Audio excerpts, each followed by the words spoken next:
My name is James Preer, and I am a graduate assistant in the Student Success and Retention Suite for the School of Engineering.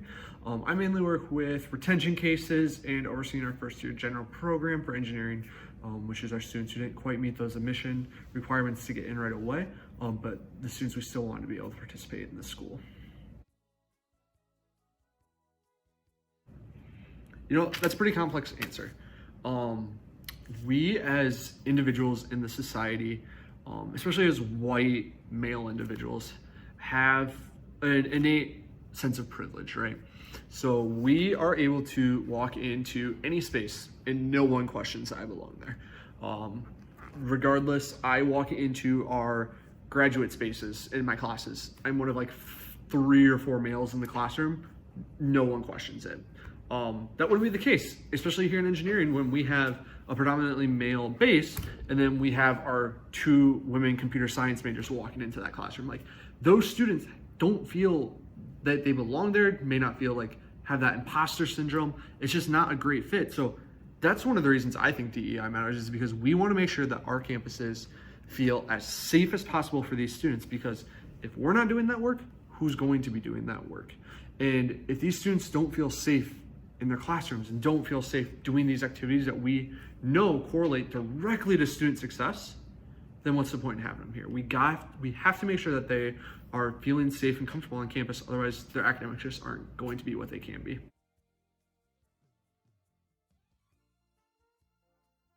So right off the bat, as you can tell, white male. White males have a history of this world, this country, all of it. The history of the United States is the history of the white male. And that's not saying it as a good thing either.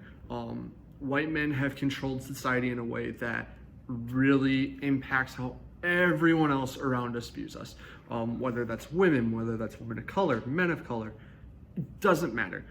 This world that we live in right now is currently made for white men, regardless of whether you look at different types of professionalism on campus, whether you look at what types of orgs people join. Male informs all of this, because I walk in there and people can assume really easily that I am not there for them. I am there for myself. I am there for the white male that has been in front of them in the past, and I don't want to be that. I want to be that person that is able to go in and say, look, I cannot understand what you have gone through in the past, but I want to be there to help you get through this in the future. I want to be your ally in changing this. Granted, ally is a tough word, because how can I be my ally? How can I be an ally for these students when I'm part of the reason that they are institutionally oppressed? It's a really tough space to work in with my identities, but I think that if I'm going to do these students who have to face such a tougher task than I do in working in these spaces, they're the ones on the front lines. I'm the one just trying to help them out. It's my role in this. And I think knowing that going in, and knowing that, hey, I'm gonna have to work extra hard to get these students' trust, but I also have the power to change it, because when I walk into meetings, people accept my ideas without saying, oh, well, you know, I don't think that's quite it, because just leave it to the men. Or I can get angry without people saying, okay, you're just the bitchy black woman. And so knowing that, and knowing that I can help make those changes, is something that I'm very excited about in the future.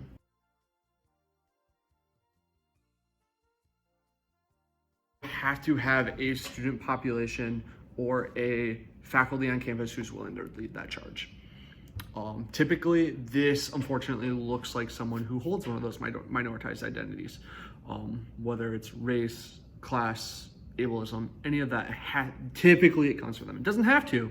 That's where it typically comes from, though.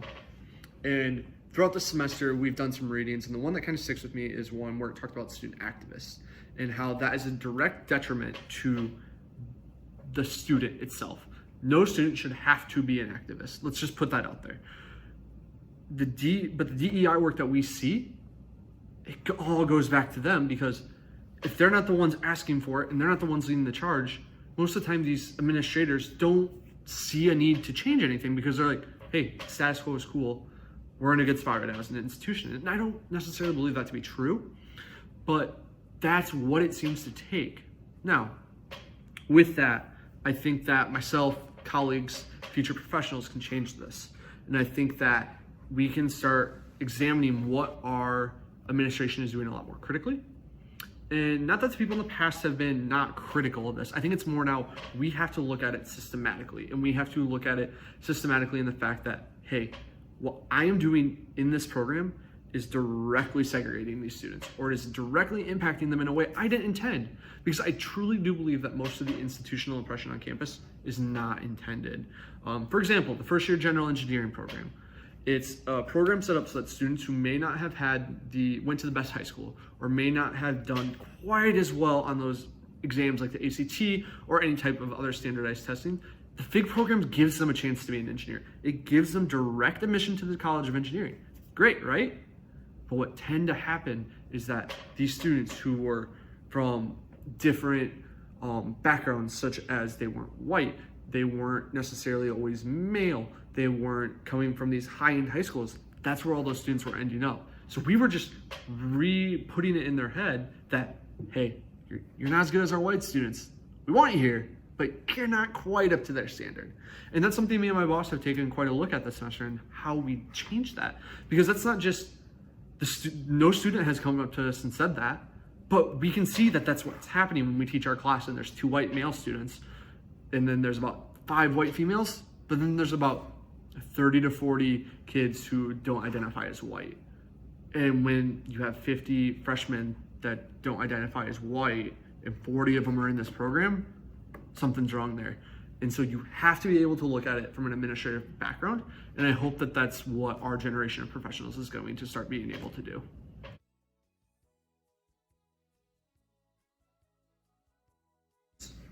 So I'm gonna be real honest. Coming from Iowa, coming from a 82% white institution, I feel like I have really not done great when learning about DEI before the semester. I was unable to separate myself and my identity as a white male to the systemic oppression that is occurring. And I think that's been the biggest development for me, is that I am now able to objectively look at the issues and say, I am not causing these issues, but I, as a white male, am part of the oppression that is occurring to these students. Whether I want to or not, it is not up to me.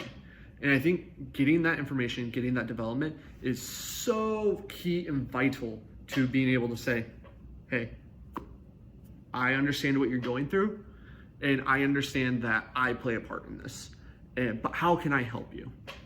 And so being able to recognize that has been my biggest takeaway from this semester, because over this course, we have talked about how the white male is oppressive. And when Dr. Mollett first said that at the start of the semester, I was like, yeah, screw her. Like, I am not part of this issue. Like, I want to help these students. I'm not part of it. Now gaining a little more and talking more about how institutionally they are set up for white males, how in this nation we are set up for white males, and how when I walk into a space, I'm not questioned, like I mentioned earlier. Knowing that is the difference. But it's not just good enough to know that, and that's the part that I'm starting to work towards now. And the area that I want to improve in most in is how to be a good ally. I mentioned earlier that when I think of allyship, I think I cannot directly relate to these students, but I can be there and I can recognize my own faults and how I show up in these spaces and how I want to show up for these students and to continually being there. I think having that support is massive, because these students sometimes don't have the privilege to walk into a room and say, hey, this is how I'm feeling. These students don't have the privilege to be taken serious when these questions come up. So by having someone who's willing to take on that space and willing to be that ally to them, it perpetuates the cycle, but it allows them a chance to have their voice heard.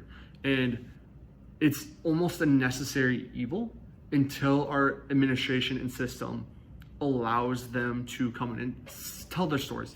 Do some of that counter storytelling we have talked about over and over again in class, which tells you the real story about what's happening. And until that happens, we're not going to be able to, as a society, kind of start to erase some of those things.